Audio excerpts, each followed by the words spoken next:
안녕하세요, 헤이맨입니다. 돈을 많이 벌거나 이쁜 여자를 만나려면 어떤 차량을 타고 다니면 이게 가능할까요? 바로 벤츠입니다. 벤츠를 타시면 여러분들이 돈을 많이 벌 수 있고요. 이쁜 여자도 만나실 수 있어요. 아직 못 만났다고요? 그러면 지금부터 제 얘기를 한번 들어보세요. 일단 왜 벤츠냐? 벤츠입니다. BMW는 안 돼요. 왜 안 되냐면 여러분 코카콜라 아시죠? 코카콜라 굉장히 유명한 회사예요. 하지만 펩시도 굉장히 콜라를 잘 만들어요. 실제 블라인드 테스트를 했을 때 사람들이 어떻게 느끼냐면 펩시 콜라가 더 좋아요. 그리고 나중에 눈 딱 하고 펩시였네? 라고 얘기를 하는데 실제로 그 블라인드 테스트가 끝나고 옆에 있는 편의점 가서는 이제 어떤 걸 사 먹냐? 이제 코카콜라를 사 먹습니다. 그만큼 사람들 머리에 각인된다라는 건 굉장히 중요한 거예요. 그래서 항상 1등만이 기억하고 1등만이 살아남는 거예요. 실제로 사람들이 이런 생각을 가지고 있기 때문에 무조건 벤츠로 가라는 얘기죠. 벤츠를 가셔야 여러분들이 원하는 것들을 전부 다 보여줄 수가 있어요. 이게 제규어인데 왜 안 되지? 볼보인데 왜 안 되지? 아우디인데 왜 안 되지?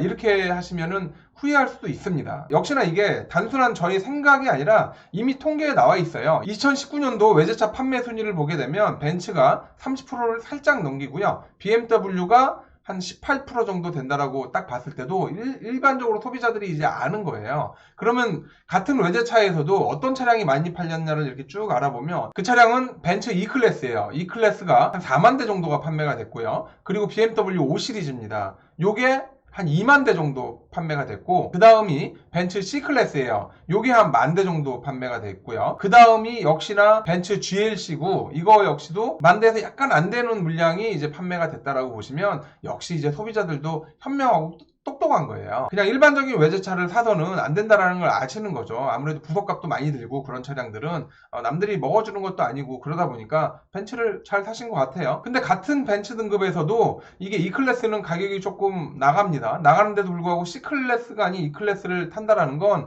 이제 아는 거예요. C클 가지고는 부족하다. 거의 아반떼 정도의 차체를 가지고 있기 때문에 좀 불편해요. 가족들이 타기엔 약간 문제가 있기 때문에 E클래스를 선호하는 것 같고요. 좀 가슴 아픈 게 벤츠의 작년 판매 대수가 여태껏 역사상 최고치라는 거. 그러면 아마 2020년에도 최고치를 능가할 수도 있습니다. 국민소득이 많이 올라가고 이제 브랜드에 대해서 고객들이 안 거예요. 성능이 중요한 게 아니라 브랜드가 중요하다는 걸 알았기 때문에 벤츠를 선택하고 있다라고 보시면 되죠. 우리가 외제차나 이제 벤츠를 좋아하는 건 남자들이 이쁜 여자를 좋아하는 거랑 같은 거라고 보시면 될 거예요. 그거에 대해서 뭐 안 좋게 보거나 이렇게 하시는 건 별로 저는 지금은 바람직하지 않다라고 생각을 하고요. 이 외제차 이야기를 좀 해보고 싶어요. 과거에 볼보의 슬로건은 뭐였냐면 안전이었어요. 물론 지금도 엄청나게 안전한 차가 볼보입니다. 최초로 볼보가 3점식 안전벨트를 만들어서 선보였고 이 안전벨트를 특허를 그냥 풀어버렸어요. 볼보에서 특허를 풀어주고 누구나 사용을 하게끔 해서 그 당시에 굉장히 사고율이 높았었는데 사고율이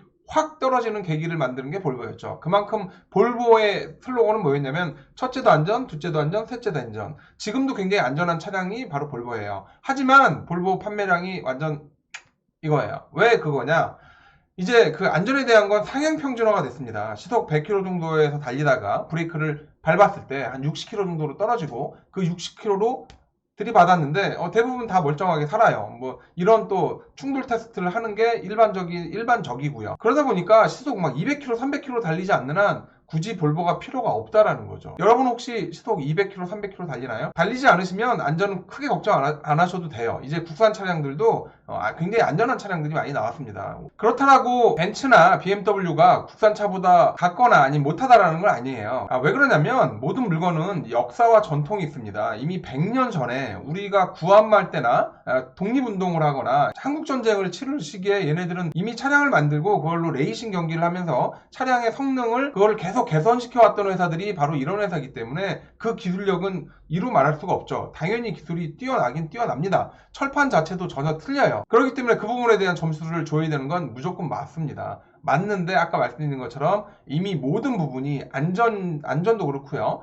성능도 그렇고요. 대부분의 것들이 상향 평준화가 돼 있어요. 실제로 BMW나 벤츠를 모시는 분들이 어떤 말씀을 하냐면 보통 이런 차량들은 시속 한 150 이상에서 나름대로 퍼포먼스와 성능이 나온다. 그 전에는 일반 국산 차량 비교했을 때는 차라리 더 못할 수도 있다. 편의시설이나 옵션이나 이런 것만 보더라도 그다지 한국 국산차에 비해서 월등하게 나은 점이 없다라는 거죠. 금액만 높고. 근데 정말 여러분들이 어떤 그런 성능을 원한다라고 하면 당연히 역사와 전통을 자랑하는 볼보나 BMW나 그 위급의 슈퍼카로 가셔야 되는 게 맞습니다. 일단 자기 능력이 어느 정도 된다라고 하면 외제차를 사는 것도 충분히 가능하다고 생각을 해요. 하지만 자동차라는 건 목적을 가지고 사야 돼요. 여러 가지 목적이 있겠죠. 일단 20대 분들, 20대 분들은 일단 자기를 보여줄 수 있는 게 전혀 없습니다. 자기는 20대 시절에 돈이 있거나 이런 것들은 금수저가 아닌 한 불가능한 얘기예요. 그러면 어떻게 20대에 자기를 표현할 수 있느냐? 저 좀 프로페셔널하다. 좀 유니크하다. 좀 특별하다. 이런 느낌을 주기 위해서 외제차를 타고 다니시는 분도 굉장히 많습니다. 커피숍에 앉아가지고 스타벅스 커피를 마시면서 벤츠차 키를 위에 딱 던져놓고 자기는 이제 무심결에 던져놨지만 누군가 이제 왔을 때 눈에 딱 보면 벌써 눈에 거슬리거든요.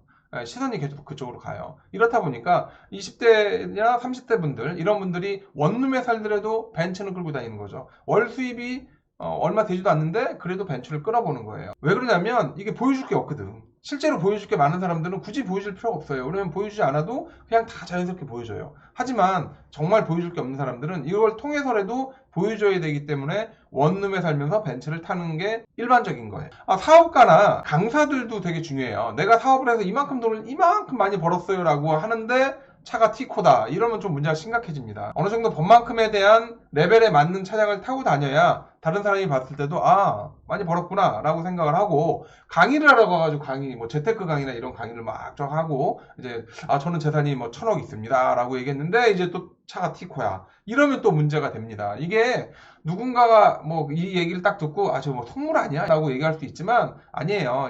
사람이 일단은 동물이 아닌 사람이지만 어쨌든 우리는 가장 기본적으로 동물적인 본능을 가지고 있기 때문에 이런 좋은 것들이나 이런 것들 끌리는 건 당연한 거예요. 외제차를 타야 되실 분이 한 분 더 있죠. 스피드광. 이분은 타셔야 돼요. 자기의 안전도 중요하지만 남의 안전을 생각해서라도 이런 좋은 차량을 타고 다니셔야 사고가 날 상황에서 사고가 안 날 수도 있기 때문에 이런 분들한테도 외제 차량을 추천을 하는 바예요. 하지만 BMW나 벤츠는 일단 금액이 장난이 아닙니다. 차량 가격도 어느 정도 자기가 유지할 수 있을 정도 돼야 유지를 하는 건데 부담이 굉장히 많이 돼요. 물론 워런티 기간 안에는 상관없겠지만 워런티 기간이 끝나는 시점이 돼버리면 수리비가 만만치 않게 나옵니다. 만만치 않게 나오기 때문에 이런 거에 대한 여러분들이 플랜을 좀 가지고 있어야 되는데, 이 플랜 중에 하나를 말씀드리자면 중고차 경매장을 이용하시는 것도 굉장히 좋은 방법 중에 하나예요. 왜 중고차 경매장을 이용하라고 얘기하냐면 가끔가다 중고차 경매장에 나오는 BMW나 벤츠, 아우디 차량들을 보게 되면 이게 일반 리스나 렌트에서 나오는 것도 있지만 매매 상사에서 출품하는 경우도 있어요. 매매 상사에서 왜 이런 차량들을 출품을 할까요? 라고 생각을 하실 거예요. 저도 처음에 이걸 보면서 왜 이렇게 출품했지? 어차피 이렇게 출품하면 한 300에서 500 정도 도매가로 싸게 차를 팔아야 되기 때문에 매매상에서는 손해인데 그럼에도 불구하고 이렇게 내놓는다라는 거 왜 그러지? 선수들이? 라고 생각을 했는데, 이런 업체들은 보통 수도권에 있는 인구 밀집 지역에 있는 매매상들이 아니라 지방에 있는 매매상들에서 주로 많이 이렇게 내놓는 경우가 많아요. 왜냐면 물건이라는 건 작자를 만나야 제 가격을 받는데 아무래도 지방은 인구가 수도권보다는 많이 없기 때문에 외제차가 조금 덜 팔리는 경향이 없잖아 있는 것 같기도 하고요. 벤츠나 BMW 말고 일반 좀 특이한 차들 있잖아요. 벤츠나 BMW 말고요. 일반 특이한 링컨이나 아니면 랭글러나 볼보나 아니면 도요타, 마츠다 이런 좀 특이한 매니아들이 구입할 만한 이런 차량들은 실제로 지방에서는 생각보다 잘 팔리지 않아요. 그러다 보니까 경매장에 내놓는 거고, 경매장에 물건이 출품되다 보면 이제 보는 눈이 많잖아요. 그래서 그냥 싸게 치워버리는 경우가 많죠. 아무리 좋은 물건이라도 구석에 이렇게 짱 박혀 있으면 물건이 안 팔려요. 강사는 목이라고 얘기하잖아요. 그만큼 많은 사람들한테 노출이 많이 돼야 잘 팔리거든요. 이런 지방에 있는 매매 상사들이 구입한 차량들은 생각보다 잘 팔리지 않아서 경매로 많이 나오죠. 그래서 경매로 차량을 사게 되면 여러분들한테도 굉장히 이득이 있다고 보시면 돼요. 어떻게 하다가 경매로, 지금 주제가 좀 흐르긴 했는데, 여러분들이 정말 여자를 만나고 싶고 모태솔로다. 그러면 올해는 벤츠를 한번 사보세요. 능력이 좀 되시면 신차로 구입하시는 걸 추천하고요. 조금 애매하다 싶으면 경매로 구입하시는 것도 한번 검토해보세요. 벤츠 샀는데 여자를 못 찾았다. 저한테 연락 주세요. 제가 좀 이렇게 이제는 가기는 했는데 걱정하지 마시고 제가 잡아드릴게요. 저 헤이맨은 외제차나 벤츠에 대해서 이런 생각을 가지고 있는데, 혹시 이 영상을 보는 구독자분들은 어떤 생각을 가지고 있는지 궁금해요. 여러 가지 경험도 있을 것 같긴 한데 그 경험을 댓글로 나눠주시면 다른 구독자분들이랑 같이 아주 재밌게 볼 수 있을 것 같아요. 2020년 벤츠를 샀는데 아직도 모태솔로다.